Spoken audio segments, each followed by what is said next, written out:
We are continuing on Shulchan Aruch Orach Chaim, and we are on Siman Rish Ayin Vav, Seif Gimel, and Daf Nun Vav Amud Bet of your regular prints of Mishna Berura, discussing the halachot of benefiting from a melacha done by a goy for a Jew. Im Omer Adam le'avdo le'shivchato, if a person tells their worker, their maidservant, that is working for them, lelech imo, he says, I'm going on a path, why don't you just come with me? And when the goy is going with him, vehidliku aner, the goy, the evet, the shivcha, turns on a candle because they want to see where they're going at night. Says the Shulchan Aruch, afal pishka mehem srichim lo, even though that the goy also needs it. Now, based on whatever we have learned so far, it should come out that this should be mutar, right? Because we mentioned that if a goy does something for himself plus many other people, Jews, even though that the majority is Jewish, still it would be mutar because he is the ikar. He is doing it for himself and he is the ikar. So therefore it will be mutar, right? That's what we mentioned. So it says the Shulchan Aruch, even though that he himself, the goy himself, is also benefiting from this, and he needs the candle, enze lesorech ha'eno Yehudi. It's not for his need. He doesn't want to go with you. You asked him to go with you. Poor guy. If you wouldn't ask him, he would rather stay home in a warm, nice place and read his magazine. Because the main travel is because of the Jew, and he is just tagging along with him because he asked him to, it would not be mutar. Because now it's considered that the ikar of the lighting of the candle was also for the Jew, so even though he benefits from it, but this is one element that even though that the goy is a beneficiary, is not considered the ikar. Normally, when he decides, I want to read my magazine, he's the ikar. Even if 1,000 other people are there, still he's the ikar. But if he never signed up for this, you asked him to do it, then even though that he is the beneficiary, it will be not so simple that he's considered the ikar. Now, Rema adds, if you have already a candle that is lit, glowing, you could tell the guy, take the candle and come with me. He's not making a melacha of hadlaka, he's just carrying, it's just tiltul aner, right? And tiltul aner is not necessarily considered a melacha, and therefore it will be mutar, says the Rama. Now, before we even get into this last piece, there are those who say, and this is brought in Kaf Chaim, Chobadia brings this as well, that this is only when we talk about Eved and Mesharet, his Eved and Shivcha, it's only them, the people who are working for you. They're on your payroll, they're working at your home, and they're your goy basically. But if you ask a regular Gentile in the street, a passerby, that he's not your worker, and he was going anyways, and you accompany him on the way, and he lights a candle for himself, in that case, he's considered the ikar, and it will be mutar to go with him as well, because again, he doesn't have to listen to you. He decided to listen to you. He's not your worker, and therefore, the ikar of the halicha is considered for himself. When he decides going on a path, and he lights a ner, it's his path and it's his ner, even though that you become a beneficiary of his action, he still stays the ikar. Whereas my worker that wants to stay home, I ask him and he is obliged to listen to me, that is different. So that's one element that the Kaf Chaim says, Chachomadi agrees with as well, to just set the record of what exactly the case of Shulchan Aruch is. And the Maharikash writes that even in the case that is your Eved and your Shifcha, you can't read in that light. You can't use the light, right? But if you're walking with it, right, then it's mutar. Even though that you end up benefiting not to fall into pits and not to bang yourself to the trees and to the poles. But nevertheless, if you are going lefi tumo, that would be mutar, because that's not considered using the candle necessarily. Using the candle is, I can't do something without it. I could walk like this without the candle. It'll take me 10 times the time, but that's not considered mishtamesh leoro. But reading in pitch black, I can't read. I can't determine between different things in dark. But now, in the light of the ner, I could read. So that is considered shtameshut beoro, so you can't do that if the goy did it for you. Fine. So says the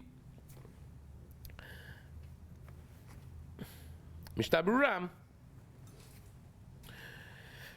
דווקא נקט, אבל אם משלחם בשליחותו שילכו בעצמם והדליקו את הנר להאיר להם, that's fine. If you send the goy to go do something for you, if you want to go with him and you just ask him to tag along, that's the case that's asur for you to benefit from the light. But if you ask the goy to go do something and he for himself lights candles on the way or drives a car, that's fine. No problem with that. Because he decides how to do it, and then he's doing it for himself, of course. And you're not considered benefiting from that light that he is lighting for himself. Fine. Says the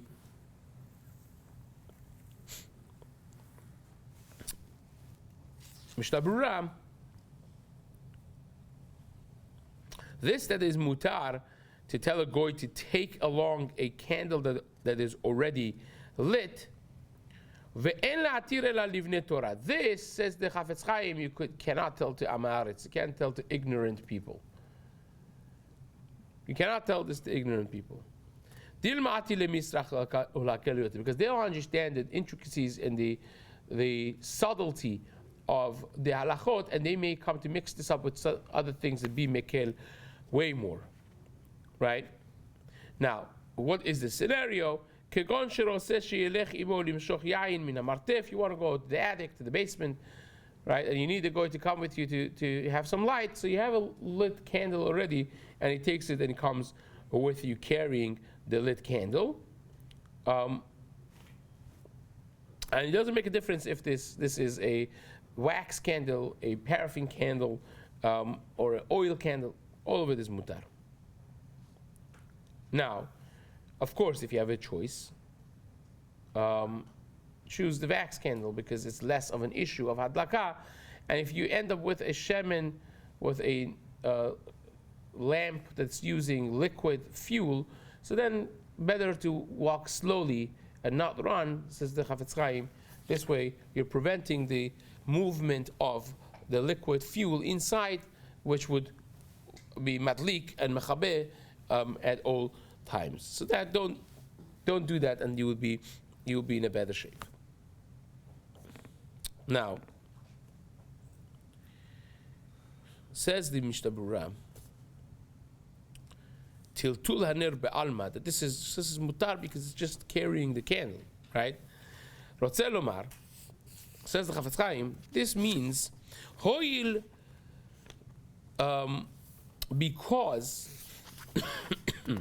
the urag isur muktzeh, candle is muktzeh, and you telling the goy to come with you is asking him to carry a muktzeh for you. Shari al yedet tiltul min hatzad, it is mutar through an indirect tiltul, k'mosh katuv b'siman shin yud aleph. It's mutar to do it indirectly through something else that's attached, and therefore, you could do it yourself through tiltul min hatzad. You could definitely ask a goy to do it for you as well, and that would be mutar. Now again, you see why a person should be careful not to say this to an ignorant individual, because this could be very easily misunderstood and misused. Therefore, hence the zirut, that the person should be careful how this is used and to whom you're speaking. Now, the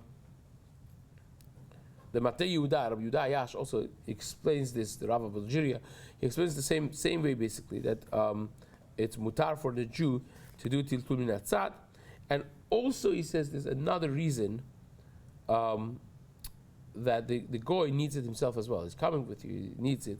So there's a sad to say that it will be mutar for the goy, and therefore it would be mutar. Now, regularly speaking, we say a double drabaran.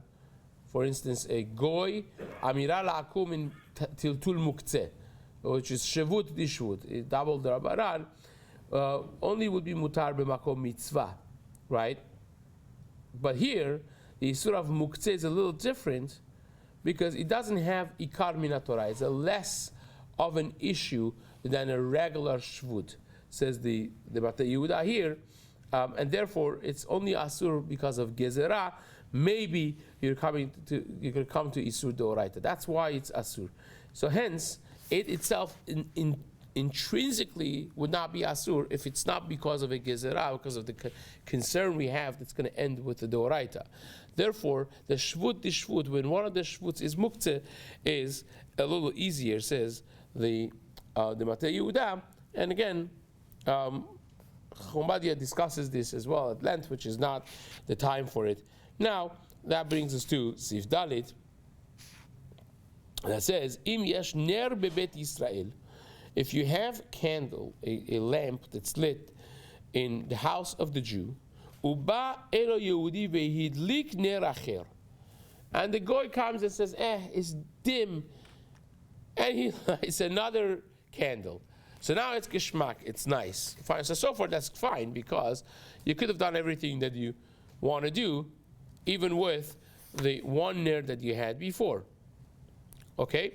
So mutar leishtamesh leoro be'od ner rishon dolek. You could still use the second candle that the goy lit, so long as the first one is still light. But after the first one goes off, then it's asur to use the second one also, even though that you were sitting by it reading until now.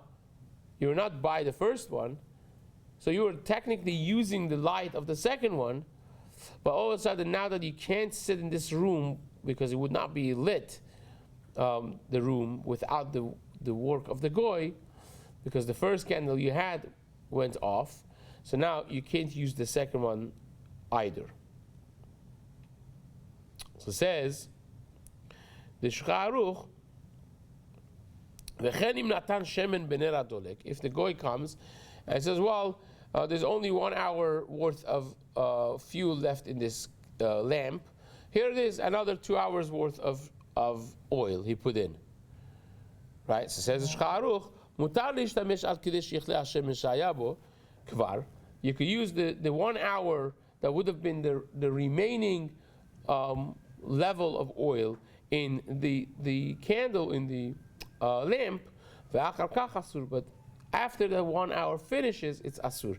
Then the remaining 2 hours, which would be light now, would stay lit because of the addition of the oil that the goy put in, that would be already asur, because now you're using the goy's work. You're benefiting from something he did for you. Mutar limchot beiro Yehudi sheba la'adlik ner o le'osif shemen. And you could stop them, says the Rema. You could say, don't add. I don't want you to put an additional candle or add some oil. You could stop them and not let them do that. So it says the